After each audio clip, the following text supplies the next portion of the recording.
ये देखिए, ये पानी वाला सांप जिसको स्थानीय भाषा में ढोढ़िया कहा जाता है। और इसके ऊपर अगर हम गौर से देखें तो एक मेढक बैठा हुआ है, बिल्कुल नन्हा सा एक मेढक है।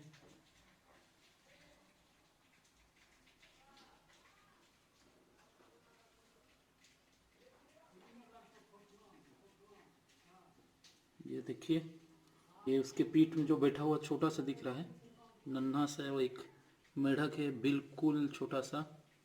ये उसकी सवारी का मजा ले रहा होगा।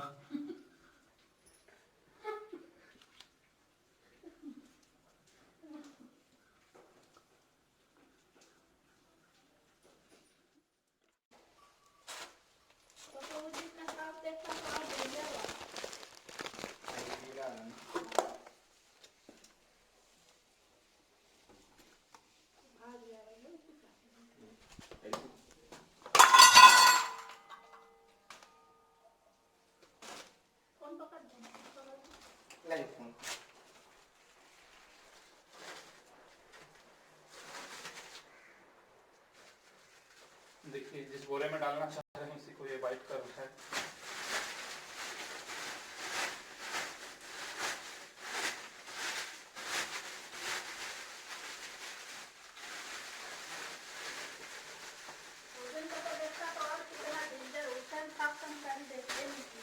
पीला काला कलर का था। हाँ, वो गंडित कृत होता है।